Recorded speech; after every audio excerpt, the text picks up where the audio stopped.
แดดบดแล้วน้องใจมันปวดหมวกแหละสู้ๆน้องใจให้กำลังใจเดี๋ยวสุมายเดี๋ยวไปเฮ็ดกินถ่าไปดังไฟดอกบ่ได้เฮ็ดกินหลายดอกบ่มีแดดเนาะฝนสิตกแล้วนี่แหละ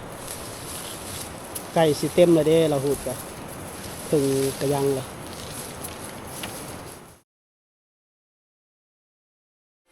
สบายดีพ่อแม่พี่น้องกองปลายเบิดสุขุสุคนสบายดีปันลุงเอาน้ำบ่าวน้าสาวเบิดทุกท่านเนาะมาบ้านน้องใจได้ทุกคนมื้อนี้น้องใจอันโทรมาบอกว่าเพิ่นหูดเข่าแล้วเพิ่นว่าหูดเข่าใหม่ได้อ้ายเอ้ยว่ามื้อนี้ก็เลยเดินทางเข้ามาพ่อแม่เพิ่นไปหูดเข่ามาแล้วล่ะ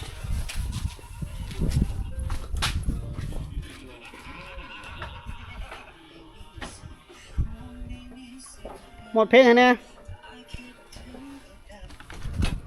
โอ้อีหยังคือเห็ดแบบนี้บาดนี้ฮะน้องใจเปลี่ยนไปแล้วแบบนี้โอ้สบายดี FC ก่อนสบายดีเพื่อผมทองผมแดงแล้วบาดนี้โอ้นางเอกเห็ดไปเลยเนาะผมดำน่ะงามแล้วไปตบไปแต่งอีกหน้ายังบ่ได้แลกคนพันทับไปเฮ็ดหยังแตกบนปากนี่ก็แตกยังบ่น้ำเอง คือไปย้อมผมดำคืนเวียดมาเอาไปย้อมอยู่ห้านหรือเปล่าเนี่ยผมแดงนี่ก็ไปย้อมอยู่ห้านมีป่ะย้อมอยู่เฮือนแน่ผมดำก็ย้อมอยู่เฮือนก็ได้คือกัน อยากลองบ่น้องใจเฮ็ดไปดูที่ไปเนาะไปจักมือเลยพูดเข่านะมือบ้านนี่แมวยังก็บอกคอยเสียงกับบาดนี่มือบ้านนี่อ๋อเมื่อวานนี้มื้อนี้เราพากันมาเนาะพากันไปพ่อแม่ไปก่อนละทุกคนไปเบิ่งเขาให้น้องใจเด้อมื้อนี้เด้อพายางไปให้สาวไทยก็บ่ได้มานำซ้ำคาหับลูกมีแต่น้องใจผู้เดียวมียังไปกินอยู่ให้แม่ไปพ่อไปใส่โมงโอ้พ่อไปใส่มองเนาะมีเกลือเป็นนัวอยู่พุ่นมีแล้วบ่เกลือเป็นนัวหมกเพชรเพราะว่าซื้อซีนหมูไปปิ้งอยู่พุ่นเลยปิ้งกินอยู่พุ่นกินข้าวเที่ยงเนาะไปหูดแล้วแบกมาเลยบ่ โอ้เราไปย้อมสีผมสีนั่นน่ะเนาะเบิ่งถ้าเบิ่งคอมเมนต์ FC เด้อถ้าเพิ่นว่าโอเคแล้วเขามีเงินที่ย้อมผมสีดำแน่บ่มีเงินอีกบัดนี้ย้อมแดงก็มีเงินเนาะย้อมดำบ่มีเงินโอ้ยเฮ็ดไปละน้องใจเนาะถ้าเบิ่ง FC ก่อน FC ว่าโอเคแล้วก็ย้อมอยู่ต่อคิดว่า FC ว่าย้อมผมดำล่ะมางามมีบ่มางาม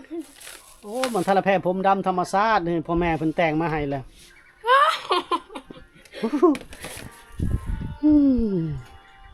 นี่แหละท่านผู้ชมน้องๆเพิ่นก็อยากลองว่าซั่นซะอยากตบอยากแต่งเนาะอยากเฮ็ดงามๆเพิ่นว่าคนเฮามันคนเฮาส่วนหลายจะบ่มักจะบ่พอใจในสิ่งที่ตนเองมีดอกไปป้าอยู่เฮือนครัวก็ได้ป้าอยู่ไสก็ได้ ทีมงานมาแต่เมืองตะโอยพุ่นล่ะท่านผู้ชมลงทางมาบ่เฮือนบูซานนี่ก็บ่ฮู้หมดนี่ดิกะอันนี้มาแต่ตะแขกยังบ่เมื่ออยู่เป็นเดือนเลยโอ้ทุกคนเดี๋ยวเฮาสิเก็บภาพบรรยากาศตอนเดินทางไปให้น้องใจเดี๋ยวไปกินข้าวอยู่พุ่นเลยล่ะมื้อนี้อันนี้สุดไปหูดข้าวเด้เนาะน้องมิ่งนั่นจักไปใส่เนาะน้องมิ่งเนาะอยู่เฮือนบ่ไปตอนหูดตอน9 โมงนี่พอดีแดดอ่อนนี่แหละย่างขึ้นภูความภูลูกนี่แหละความภูก็ลงแล้วขามเซ่ไปน้องใจน้ำนะย่างไว้แดดฮ้อนได้หลายทางลงฮอดน้ำเซ่แล้วพี่น้องเลยปีก่อนนี้ย่างความกระหน่องใจจนนั่นกระแจรถใหญ่เปียกปีนี้คือสิบได้ย่างดอกตามเบิงนี่สิได้ลอยความเลยน้ำขุ่นปื้อเลย มือเลยแค่ขี่เฉย เฮ้อตะน้ำพิลึกแท้เฮ็ดได้น้องใจเขาเสียได้ขามนี่ ความ ฮะ ลอย ลอย แล้ว ตายแล้ว อังกู้ให้ลอยเอาเนาะเปิดคลิปก่อน บัดนี้พ่อเจ้าเฮ็ดได้เอาเขามา น้ ฮะ ำขี่ ขี่ยัง ขี่เพล ขี่แพเอา คลิปไปลอยน้ น้ำลึกกว่าเก่านี่เนาะแม่นบ่แม่นเพียงเอิกกูบ่จัก ำ เพียงเอิกนี่บ่หรือเพียงแอวน้ำนี่ แง่เลยแล้ว หนูจะเค เอา ย ยาง ไป ทดลองบน ยังไม่ได้ไปเลยปีนี้จบเลยเนาะตั้งคำตั้งคูณเลย โมเมนต์ให้ต้นได้เห็นในว่าน้องใจ โดย โอ้ยท เฮ็ดได้เฮาสิได้ขามได้บัดนี้พี่น้องเอ้ยปิ้วๆดูสาวอุทัยเราบ่มานํกันย้อนอันนี้แหละทุกคนเด้อเราย่านน้ำสาวอุทัยนะเราบ่กล้าข้ามน้ำสาวอุทัยเป็นคนย่านน้ำน้ำแห้งๆมื้อนี้เราไปบ่เป็นดอกผู้ละให้ของเพิ่นก็วู้ยพี่น้องเอ้ยสิห้องหาไผ ใจข้ามน้ำซีแล้วแบบนี้เลย จักน้องใจจักไผแล้วมื้อนี้ งานของกิจกรรมพร้อมน้อง อย่าให้อันนั้นไหลเด้อย่านชิ้นหมูน่ะน้องใจ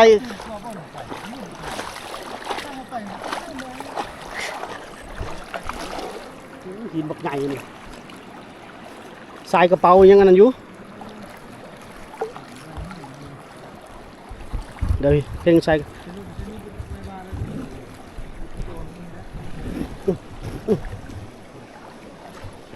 น้ำลึกเฮ้อนำ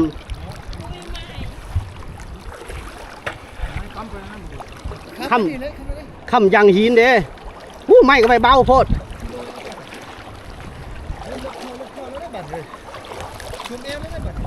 ไม่เบามันต้องไม่หินไงโอ้ดีแล้วเมียเขาสาวผู้ไทยบ่มานำนะ จนไฟกันนะตรงนี้เนาะ อู้น้ำเลือกรีเพียงแอลด้วยเว้ยกูเป็นย่านดอกอุปกรณ์เท่านี่ละ โตห้องนี้บุญญาณลูกเทียบกันฮะวันมูลายมือได้มือไหนได้ กูทางน้องใจผู้ตื่นเลยทางลุม ตัวเตี้ยมันก็เลิกเลยเนาะเว้ย เราไปเลยถึงเลยนะตัวบอกกัน ขาสั่นระวังก้อนหินนะไฟกันนะ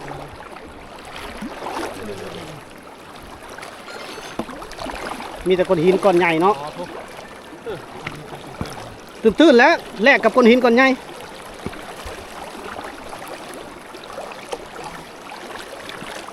เจิดลงเลยได้ดิได้ มันเตียวแล้ว กูนำกับไป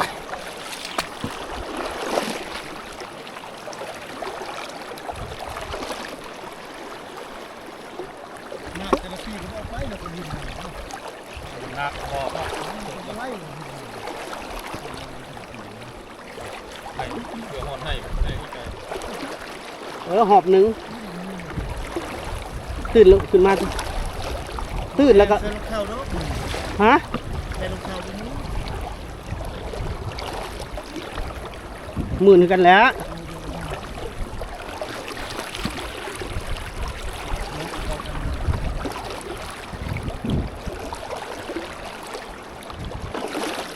โอ้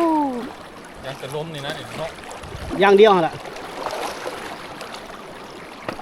ไปถูกไปยากเลยเนาะ ผมเป็นบ่เขาเลิกก็อยู่นะ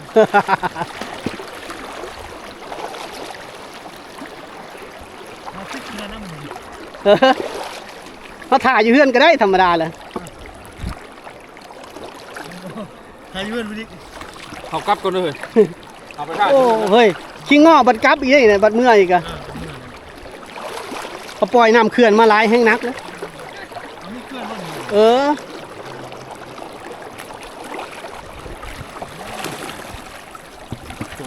ทีมงาน ทุกคนก็อยากได้ภาพน้องใจไปหุดเข่าพูดพยางมา ไปบ่ทันน้องใจดอกบ่จอยโอ้ยดีแต่สาวผู้ไทยบ่มานำคันเรามานำแห่งเราห้องกุกกากเก่า เคยมาตัวเที่ยวอยู่นั่น โอ้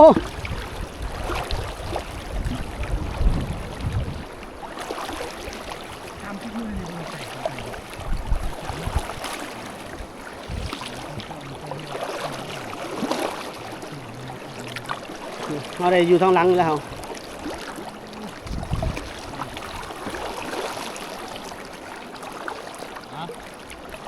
วิทย์ละบ่แสงสว่างปลายอุโมงค์คุณวะ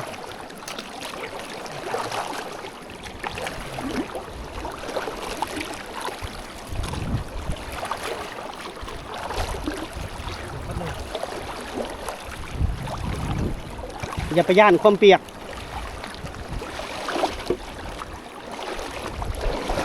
ว้าย รอดแล้ว ปลอดภัยแล้วปลอดภัยแล้ว ปัดเอาเข้าข้ามมาให้หน่อยเนาะเท่จูงเอาป่ะ โอ้อยากเห็นตอนเพิ่นเอาเข่าขามเลยเนาะ ไป ตอนแรกเลยคนบอกเลย คนร้ายบ่ คนลาย เต็มนำเลย โอ้เดี๋ยวเราสิถ่ายเก็บภาพบรรยากาศ ต้องเท่นี่หลายอันเด้อ เพราะว่าจะนำไปลงเพจ เพื่อคนไหนนะ เอ้าขามมารอดแล้วทุกคนเลยแพร่ของอันชาวบ้านเพิ่น เอาไว้ใส่เข่าเวลาพูดเข่าโอ้ถ้าได้เห็นภาพบรรยากาศเพิ่นเอาเข่าขามนี่คือสิดีเนาะ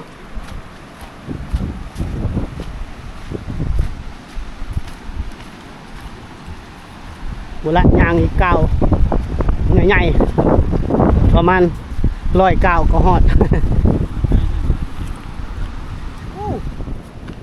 หอยตีนฟานบ่นี่หอยตีนฟานเว้ย บาดเจ็บเลยบาด หอยตีนฟานน้องใจหอยตีนฟานนี่มาเบิ่งหอยตีนฟานนี่ หาชื่อเข้ากิน นี่หอยตีนฟานนี่ มันบาดเจ็บเลยมันบาดเจ็บเลยขายชื่อเข้ากินซะ หอยตีนฟานหูจักบ่ฟาน โอ้โหแต่กวง หอยตีนฟานหูจักบ่ นั่นเนาะ นี่เห็นหอยตีนฟานนี่ตัวฟานโอ้โหไปจ้ะบ่ได้กินละสงสัยมันบาดเจ็บแล้วมันลงมากินน้ำแถวนี้ บาดเจ็บแล้ว หยอกน้องใจหอยตีนหมานี่นะยังอีกแหละเออ ตาหูเนี่ยบาดเลย ตั้งหูอีกบาทนี่ เนี่ยอยู่น้ำอยู่แล้ว เป็นตัวเอาคำนำ โอ้ บ่ ย เดี๋ยวนี้บ่ตั้งหูค้ำบ่ ไม่ โอ้ยมูแม่เราเชื่อมั้ย อืมจะซื้อเอาไหมเดี๋ยวบ่ต้อยซื้อให้ไหม โอ้ ยอดวิวล้านวิวแล้วเขาซื้อให้เอาอย่างอีกฮะ กินน้ กินน้ำเอาหิวน้ำใช่บ่เอาน้ำทุกอ้ายถือมาอยู่บ่กินอีก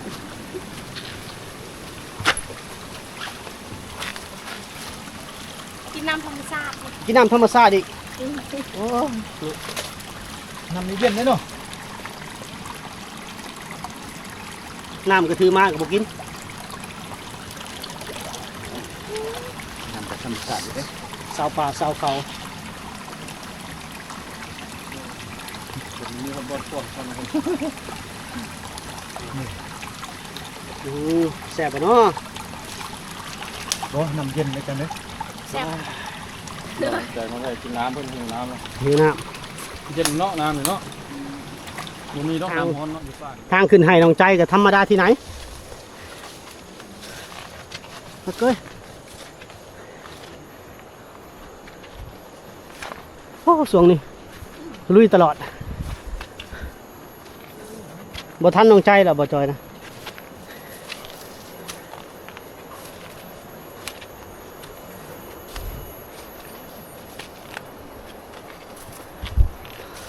ทั้งนี้หาวแล้วทั้งผุนเหลืองหอดไหายแล้ว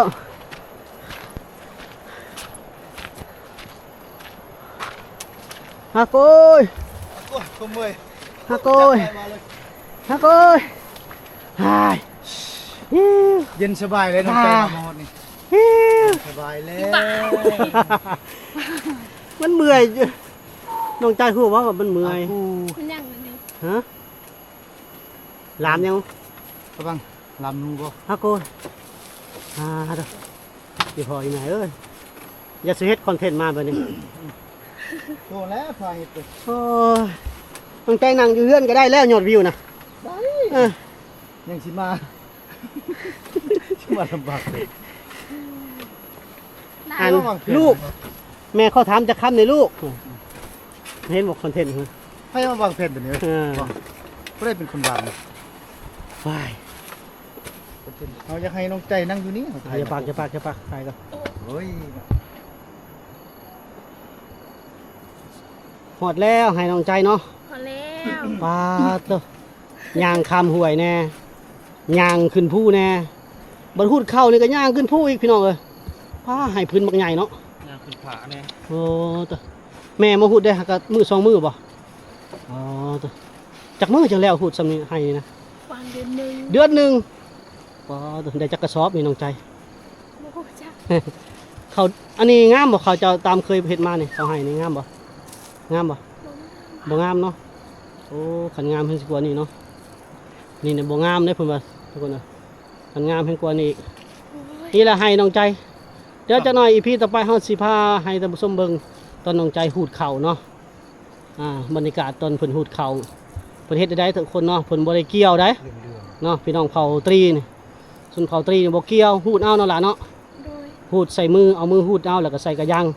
เนาะไปติดตามเบิ่งนำกันเด้อทุกคนเด้อ เอาเลยแต่ได้บอกของเจ้า ว่าเหรอ ไปปี เอาเนาะท่านผู้ชมเนาะตอนนี้ก็เป็นภาพบรรยากาศ น้ำป่าในกระบังมันนะอาจจะเห็นบอก อยู่ไห้โอ้อากาศก็ร้อนแน่ลมแน่นี่แหละบรรยากาศอยู่เทียงไห้เทียงหน้าเพิ่น ท้องฟ้าแจ่มใสเนาะ ท้องฟ้าแจ่มใสดีบรรยากาศดี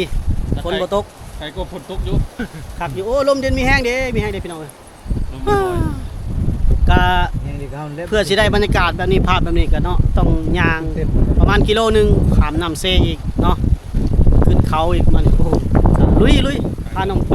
องใจพาลุยเนาะ ไป เป็นได้น้องใจ ส มื้ นุ อก นี้ มากเลย ไหว้บ่มื้อนี้ ไว้ ฮะ ไว้ เอากระคักเด้อ ไว้ เอองเข้าเมื่อพร้อมบ่หรือว่าให้ใส่แพรเมื่อเขานึง ออง ลงมือเลยบ่ นั่ง หรือว่าดังไฟหนึ่งเขาเฮ็ดกินก่อนไปหุดเข่ากันเนาะ เข้าก่อน มันห่าวได้เนี่ยท่านผู้ชมแถวนี้มันห่าวหมดแล้วก็ทางก็สีสั้นๆเนี่ยลำบากเนาะชาวเนาะชาวอันชนเผ่าเพิ่นเฮ็ดไห้เฮ็ดนะลำบากนะเพื่อสิได้เขาวกินเขาไต่นี่บ่เนาะหรือเขาหยังอะไรวะ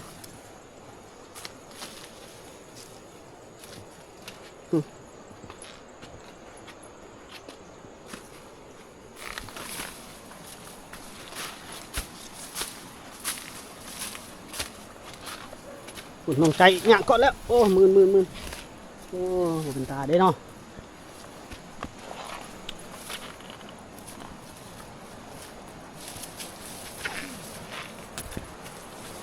นี่คือซีเมนพอกับแม่เพิ่นพูดก่อนแล้วได้2 สอบแล้วมันนี่หมักเดือยกะป้าเป็นเดือนเหมือนจะหูดแล้วนะทีมงานเฮาถือโดรนมานำนะลังเถื่อเพิ่นอาจจะบินโดรนให้ผู้ชมได้เบิ่งนำกัน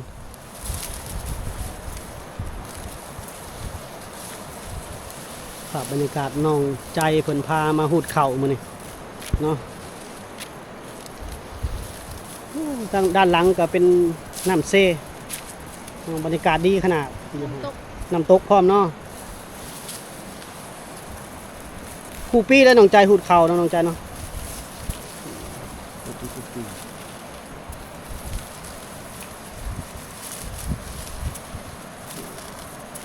ไก่สิเต็มเลยได้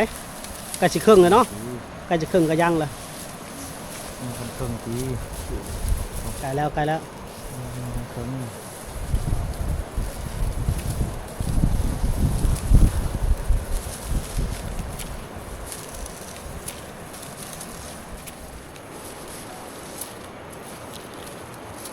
ดบดแล้วน้องใจมันปวดหมวกแหละสู้ๆน้องใจให้กำลังใจเดี๋ยวสุมายเดี๋ยวไปเฮ็ดกินถ่าไปดังไฟดอกบ่ได้เฮ็ดกินอย่างหลายดอกบ่มีแดดเนาะฝนสิตกแล้วนี่แหละไก่สิเต็มแล้วเด้เราหูดก็ถึงกระยังเลย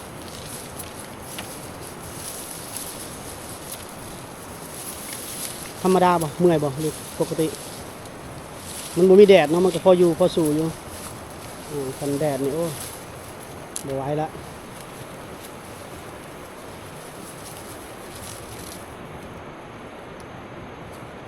ไปทางใดบ้างเมื่อหน้าไปทางใดบ้าง ปิดน้ำมาพี่เด้อบ่คือปิดน้ น้ำจะเมื่อหน้าไปทาง ำแต่สิปิดน้ำไปทางใดปิดน้ำมาพี่ได้บ่ปิดน้ำพี่พี่แล้วมันยังบ่ย้อนแสงเอาทางทางนั้นแหละ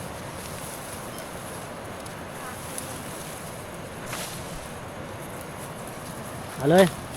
1 นาทีพอ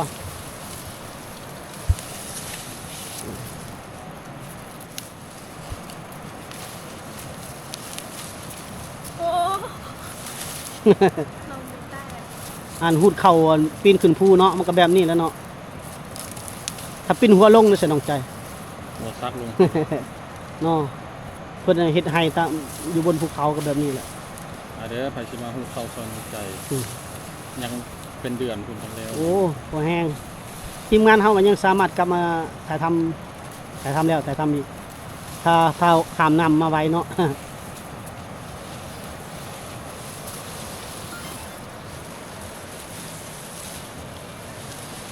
น้ำเขากำลังเมื่อยกำลังเมื่อย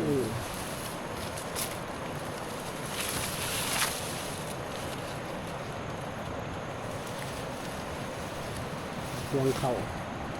าไม่ได้ง่ายเน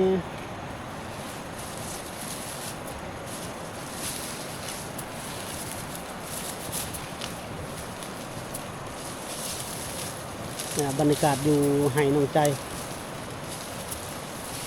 พอดีขึ้นฝนแน่บ่มีแดดก็เลย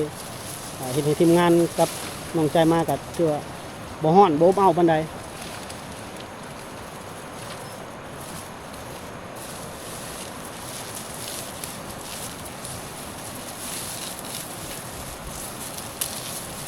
การพูดในเพื่อนพูดเอาแต่เม็ดแบบนี้นะพูดเอาแล้วเพื่อนจะไปฟัดเอาเข้ารีบออกนะครับไปตีแต่ก้อนนี่ต่ำแน่นอนน้องใจมันปะแต่เดี๋ยวนี้เพื่อนบริต่ำแล้วเพื่อนมีหูตีแล้ว มีแต่หูดเอา คันจะกินหอมๆมกตั้ม โอ้ข้าวใหม่เนาะทีมข้าวใหม่กับตำเอา น้ำใจตั้ม ตำเอาจะแซ่บกว่า โมแม่นลืมแล้วว่าตำเข่ายังตำเป็นอยู่ ยังตำได้บ่ไหว้บ่ ไอ้เนาะ เจ็บมือ เจ็บมือ เจ็บมือหูกันว่าจริง มีหูสีเจ็บมือแบบนั้น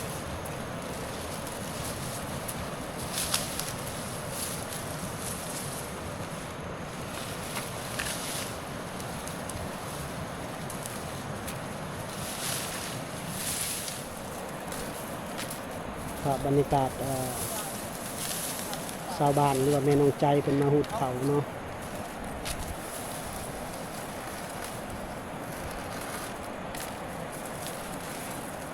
บุฮูเพิ่นว่าสิได้จักสอบเพิ่นหมดให้เพิ่นนี่เนาะบ่ใจถามมาได้บ่50สอบเราบ่ฮอดแล้วว่าปีกายได้จักสอบปีกายนี่ กายชาวบ้าน 25โอ้ปีกายนี่กับปีนี้อันได้งามเหมือนกันเขา กรรม คือกันเนาะนี่ก็ราวๆมดพื้นใหญ่กว้างสำนี้ก็ประมาณ25-30สอบต่อปีหนึ่งเนาะเขาให้เพิ่นถือว่าได้น้อยแล้วถือว่าบ่คุ้มปีเนาะแขกคนมายามหลายก็แฮงซะหมดซ้ำ เขาหนาได้หัก อ๋อ เขาประมาณ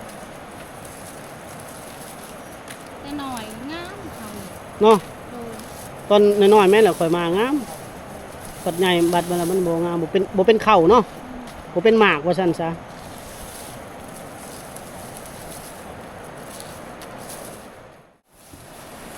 กระสอบเจ้าไว้ใส่กระเป๋านะบ่ต้องใจเดี๋ยวเอามานำบ่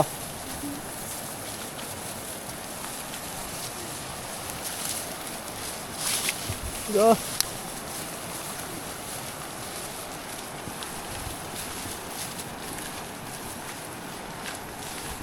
พอแห้งเพื่อสิหุดเขานี่หมด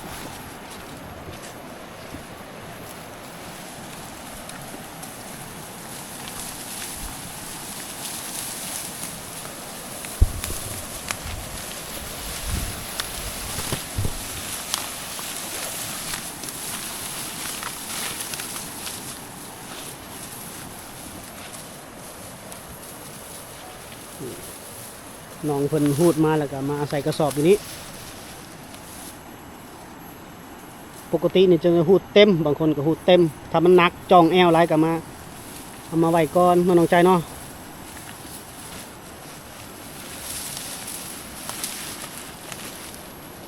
เต็มกระสอบนี่ก็แบกเมื่อแล้วน้องใจแบกเมื่อไว้บ่กระสอบหนึ่งนี่ ไว้ทำมีไว้ ทำได้ไหว ทำให้ สำนีไว้เนาะสำนีไว้ ไว้ สำนีไว้ถ้าเต็มกระสอบเด้บ่ไหวเนาะหนักเด้ แต่ก็ลมเลย นี่น้องใจสิเอาเมื่อนี่ได้นี่มือแรงนี่ใส่ยังเมื่อขามน้ำเซใส่ยังเกาะใส่แพร่บ่เห็ดแพร่ ตะกุ้ง อันยังไรคือยังไรยังปักเข่าปักบ่ เดินไปบ้าน ใส่ไปเห็ดยัง ลมเลยร้อน นี่นะบรรยากาศให้น้องใจทุกคนโอ้ไปลึกไปเลยโอ้โอ้